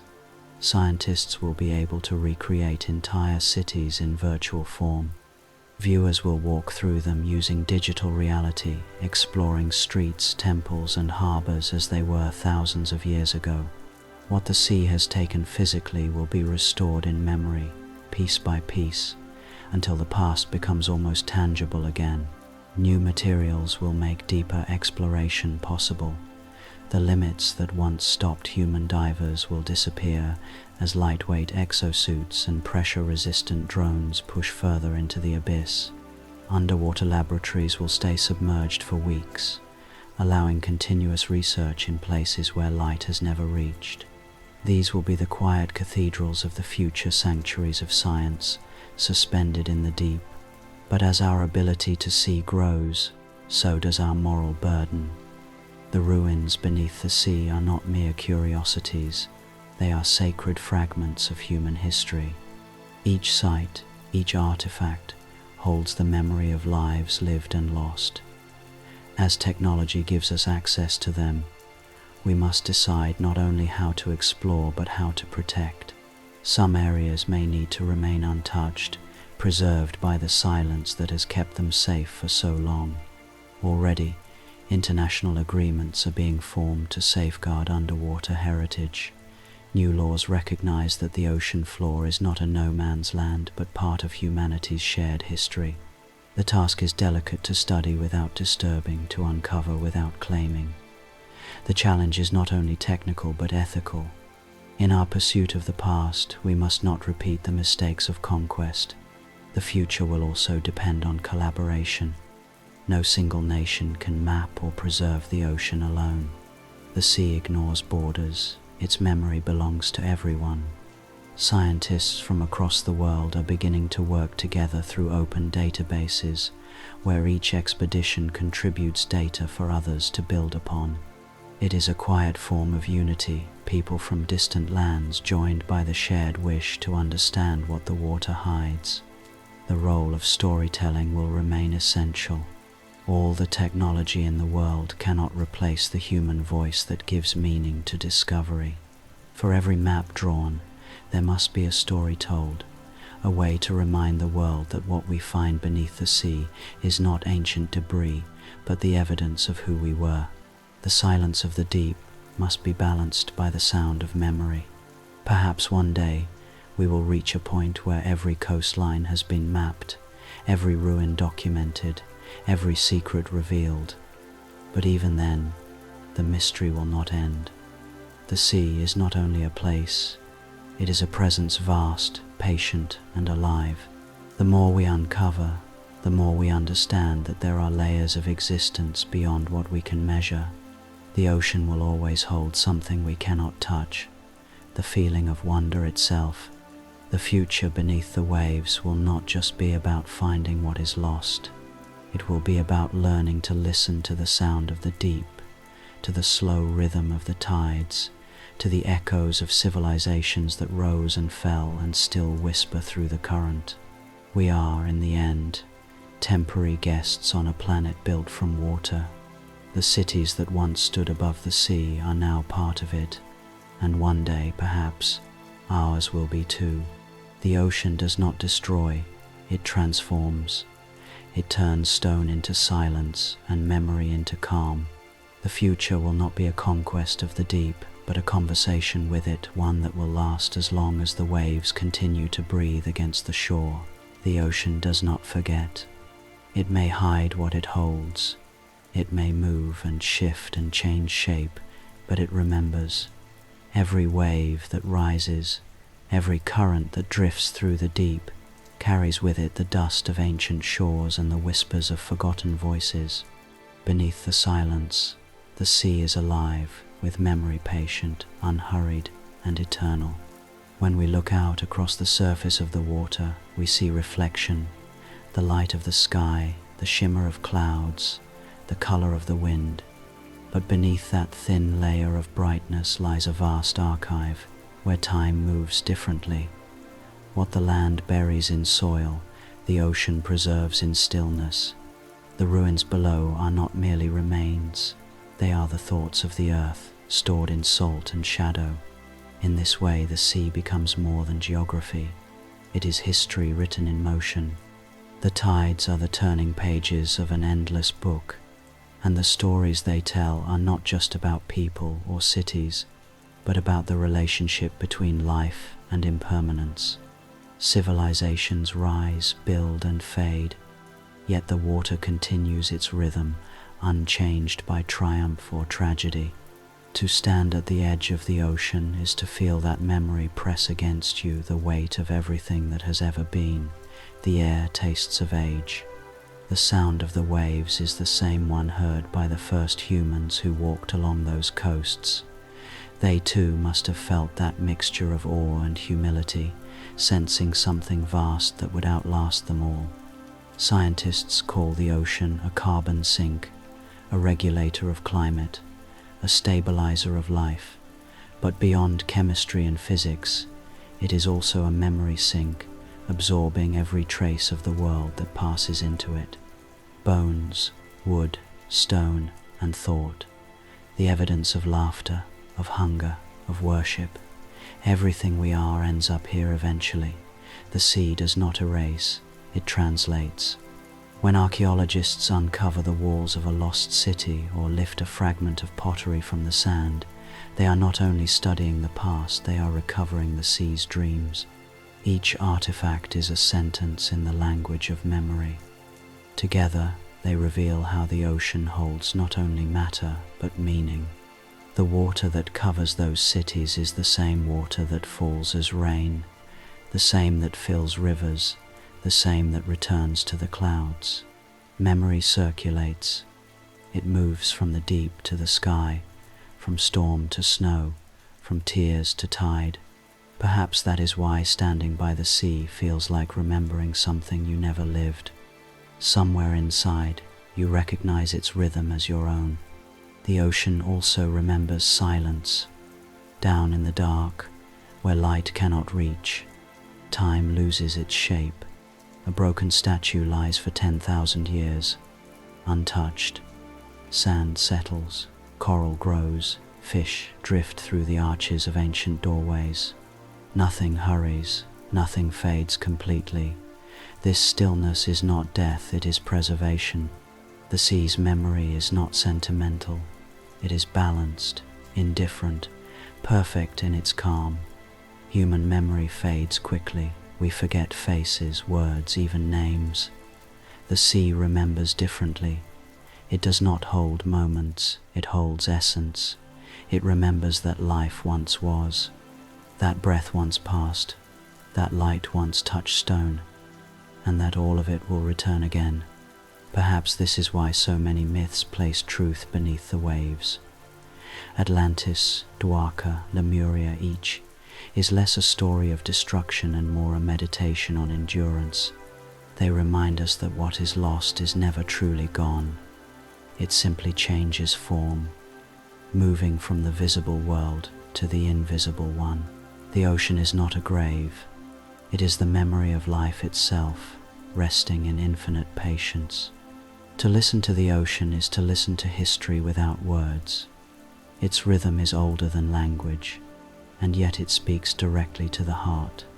The waves that reach the shore today have touched continents, ruins, and bones. They have carried light through darkness and returned unchanged. That constancy is the ocean's gift to remind us that even as we vanish, something of us remains in motion. As you picture the deep now, imagine it not as cold or distant, but as a keeper. It cradles the past gently, never letting go. The cities beneath its surface sleep peacefully, surrounded by the pulse of the planet. The sea breathes in, breathes out, and through that breath, memory lives. One day, perhaps our own cities will join them. Their glass towers will soften, their steel will rust, and the same water that once reflected them will come to hold them. When that happens, the ocean will welcome them as it has welcomed all others, not as ruins, but as recollections. The past is not beneath us, it is all around us, drifting with the current. And in that understanding, there is peace. The ocean does not mourn. It simply remembers endlessly, effortlessly, completely. The deeper you go, the quieter the world becomes. The colors fade first, red disappears, then orange, then yellow. The last to vanish is blue, until even that turns to gray. What remains is stillness, the kind that does not ask for silence but simply exists. Down there, beneath the pressure and darkness, the sea is not empty, it is full of calm. Divers often describe the feeling as timelessness. The body slows, the heart steadies, the noise of thought falls away. It is as if the ocean absorbs not only sound, but memory itself. There is no past or future below, only presence. The water presses against you from all sides, gentle yet absolute, reminding you that resistance has no meaning here. You are held, suspended in a vast and ancient balance. This stillness is what protects the ruins of lost civilizations. The houses, temples, and streets that once echoed with voices now rest in perfect quiet. The sea does not disturb them. It moves around them with infinite patience, layering them in silt and coral, softening every edge. Time on land breaks and shatters. Time underwater smooths and heals. The deep has no storms, no seasons. It is always the same, an endless dusk where history drifts in peace. Scientists measure the ocean in depth, pressure, and temperature, but there is another way to measure it through emotion. To descend into that stillness is to step into a place where the world's noise cannot reach. The heart begins to understand what the mind cannot. That stillness is not absence, but presence in its purest form. The deep does not forget. It simply waits. Every sunken object, every stone and artifact becomes part of this quiet order. A fallen column turns into a reef. A fragment of pottery becomes a home for a shell. The deep accepts without judgment, transforming what is broken into something whole again. There is no waste, no tragedy, only continuation. The stillness is not lifeless, it is full of subtle motion, slow enough to seem eternal. If you could stand on the seabed beside an ancient wall, you would not hear silence. You would hear texture, the faint hum of water moving past rock, the tiny vibrations of creatures unseen, the soft rhythm of your own breath. This is the sound of the earth thinking. It moves too slowly for speech, too deeply for comprehension, yet you can feel it. It is the hum of continuity, of existence beyond urgency. In that sense, the stillness of the deep is a teacher. It shows us that survival is not always loud or fast. Sometimes endurance is quiet, a form of strength that asks nothing but patience. The ruins beneath the sea are not monuments to loss, but lessons in acceptance. They have surrendered completely, and in doing so, they have endured for thousands of years. The people who built those cities once filled them with light and laughter. They celebrated victories, mourned losses, and believed their world would last forever. It did not. Yet, through stillness, their presence remains. The ocean has kept what mattered most, not their power but their essence. The same water that surrounds us now once touched their skin, flowed through their rivers, and rose above their homes. The connection is unbroken. Above, on the surface, we chase movement. We measure time by progress, achievement, urgency. The deep knows no such hunger. It reminds us that the world's rhythm is slower, and that peace comes from alignment with that pace. Down there is no ambition, no failure, no fear. Only gravity and grace, forever intertwined. When the light from a diver's torch fades, the darkness does not feel threatening. It feels infinite, embracing, and strangely kind. The sea does not judge what it holds. It welcomes equally the grand and the forgotten, a palace and a pebble, a crown and a shell. All are part of the same silence, resting in the same vast breath. The stillness of the deep mirrors the stillness within us. Beneath the noise of thought and the rush of life, there is a place that feels like this, wide, patient, untouched. Perhaps that is why the ocean calms us. Its rhythm awakens something familiar, something that remembers how to rest. If you listen carefully, even from the shore, you can hear that stillness between the waves, the pause after each crash, the breath before the next. It is the same silence that fills the deep, traveling upward to remind us of balance. The sea is not asking us to stop. It is reminding us that everything moves in cycles, motion, pause, renewal. So when you imagine those lost cities far below, imagine not darkness but peace. The walls are gone but the shape remains. The voices are silent but their echo lingers in the water's pulse. The deep holds them gently, as it will one day hold us all, not as forgotten things, but as part of its still and endless rhythm. When you look at the sea, you see movement, but when the sea looks back, it sees reflection. It shows us not only our faces, but the shape of our thoughts. The ocean is a mirror for humanity, vast, shifting, and unknowable in its depths. Every wave that rises reflects a fragment of who we are, and every horizon reminds us of what we still cannot reach. For as long as people have existed, they have stood before the water seeking meaning. The first travelers followed rivers to the sea and felt both fear and fascination. They saw in its endlessness something greater than themselves, a force that could not be tamed, yet somehow understood them. The sea became our first teacher of humility. It showed us that power does not come from control, but from balance, from learning to move with the current rather than against it. The ocean's reflection is also emotional. Its moods are our own. On calm days it mirrors peace. On stormy days it mirrors turmoil. The way the sky and water blend at dusk. The quiet pulse of the tide against rock. These are reminders of rhythm, of repetition, of the beauty in returning. The sea does not fear its own cycles, and neither should we. It withdraws only to return again, carrying the proof that nothing truly ends. This is why the ocean so often appears in our stories, our art, and our dreams. It represents memory, longing, and transformation, all things that define what it means to be human. To gaze at the horizon is to feel both small and infinite. You sense that you are part of something vast, yet made from the same elements as it. The salt in your blood, the water in your cells, they are echoes of that same ancient sea. The ocean is not foreign to us, it is home. In the reflections of the waves, we see not only ourselves but the civilizations that came before. The ruins beneath the water are not distant from our story.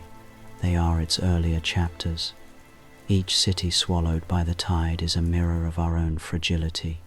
We build, we grow, we believe in permanence, and then we remember that the sea is patient and that all things return to it eventually.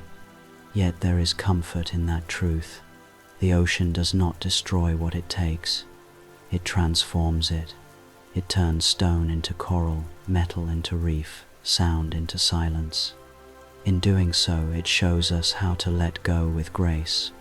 When we lose, when we change, when the world shifts beneath our feet, the water teaches us how to continue flowing. Its reflection reminds us that survival is not defiance, it is adaptation. Sometimes, when the wind stills and the surface lies smooth as glass, the reflection becomes perfect. In those moments, the sea disappears, and the boundary between sky and water dissolves. That is what inner peace feels like, the absence of separation. The self and the world are one. This is not philosophy, it is perception. The ocean reflects us most clearly when we are quiet enough to see. To those who have spent their lives near the coast, fishermen, sailors, wanderers, the sea becomes a companion. It listens without reply. It accepts everything, joy, grief, confession. There is something sacred in that kind of reflection, not a mirror of vanity, but of truth. You cannot hide from the ocean's gaze. It shows you as you are, transient, luminous, and alive. As civilizations rise again on new shores, our relationship with the sea continues. We travel across it, depend on it, and study it. Yet beneath all technology and ambition, we still come to it for the same reason our ancestors did, to remember. The ocean reflects not only our history, but our longing to understand it. When we stare into its depth, we are really searching for ourselves, for the part of us that remembers the beginning. The reflection can be humbling. It reminds us that we are not separate from the world we shape. The cities we build will one day rest beneath the same waves that once covered others. The water that carried the ships of the past will one day carry ours too. In its reflection, the ocean asks a simple question, not where we came from, but what we will leave behind. And maybe that is why it calms us. The sea reflects impermanence, but also renewal. Every wave that erases a footprint also smooths the sand for another. Every tide that withdraws leaves behind the chance to begin again. To look into the sea is to look into the future, one that continues with or without us, endlessly returning, endlessly alive. So when you stand by the shore and the wind touches your face, listen. The water is not speaking words, but it is saying something true. It tells you that you are part of its reflection, fleeting, fragile, but unforgettable. You belong to the same rhythm that moves through it, the same memory, the same vast calm. And in that reflection, you find not loss, but peace. There is a moment when the tide is neither coming in nor going out, when the sea seems to hold its breath. The surface lies perfectly still, reflecting the faintest shimmer of sky. It is then, in that fragile pause between motion and rest, that you understand what the ancients meant when they called the ocean eternal. It is not eternal because it never changes, but because it always returns. Everything in the world follows that same rhythm: creation, loss, renewal, calm. The ocean simply performs it on a grander scale. Beneath the restless surface there is no chaos. The waves that rise and fall are only the skin of something deeper, something that has never hurried. Far below, in the slow heart of the sea, the water is still. It moves like time itself, vast, patient, and endless. The civilizations that vanished beneath it have joined that stillness. Their stones no longer echo with voices, yet their essence remains in the current. The water that flows above them has touched mountains, forests, and skies, connecting all things in one vast circulation. The sea is not a grave, it is a heartbeat. It beats for everything that has ever lived and everything that ever will. To imagine the calm of the deep is to feel it. The pressure that crushes metal feels like comfort to the earth. The silence that could frighten the living is music to the dead. Down there are no borders, no separation, no conflict.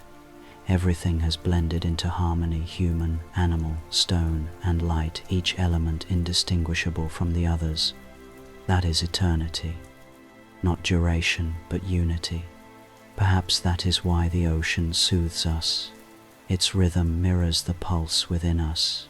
Our hearts beat in waves, our breath moves in tides.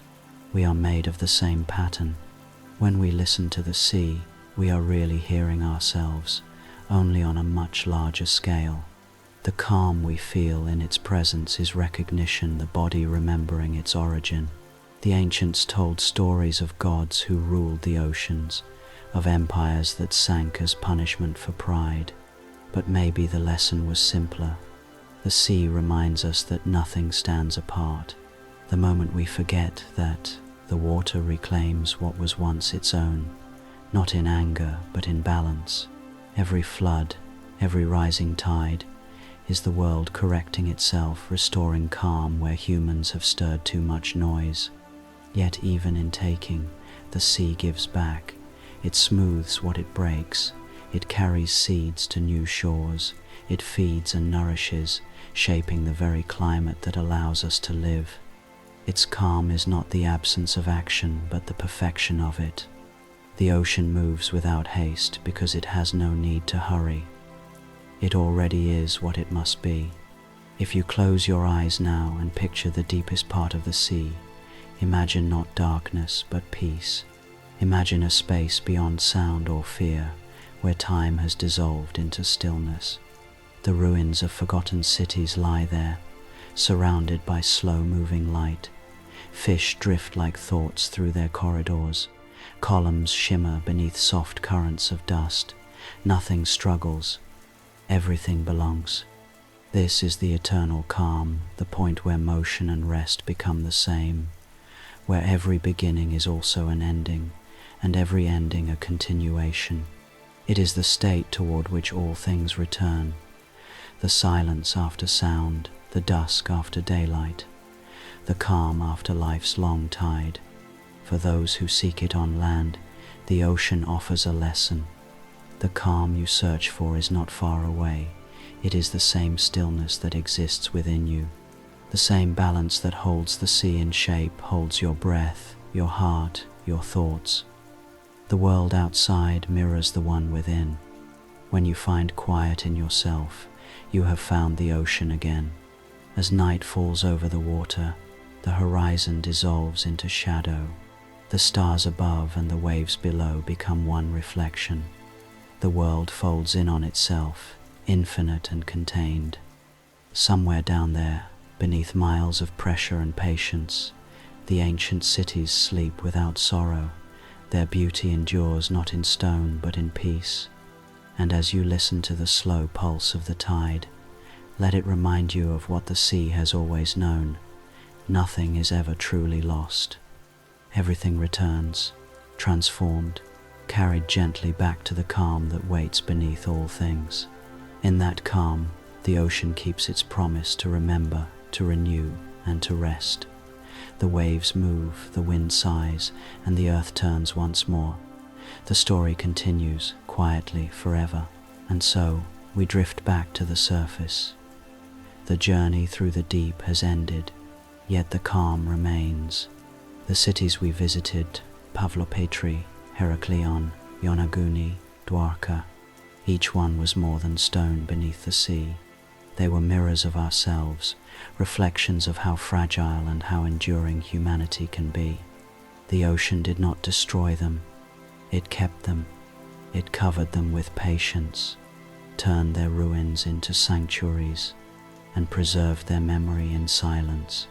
Every current that moves above them carries a fragment of their story, the echo of hands that built, voices that sang, and hearts that once believed the world would never change. As we rise toward the light, we carry that stillness with us. The sea has shown us that time is not our enemy, and loss is not the end. What vanishes from sight does not vanish from being. It transforms, flows, and finds its way back into the great rhythm of existence. So when you next stand by the shore, and the wind touches your face, remember that beneath those waves lies the memory of every beginning. The ocean breathes, and with it, so do we, endlessly, quietly, together. Let the tide take your thoughts tonight. Let them settle where the ancient cities sleep, and may the calm of the deep remind you that nothing, not even time, can truly erase what was once loved. Beneath the waves, all things endure.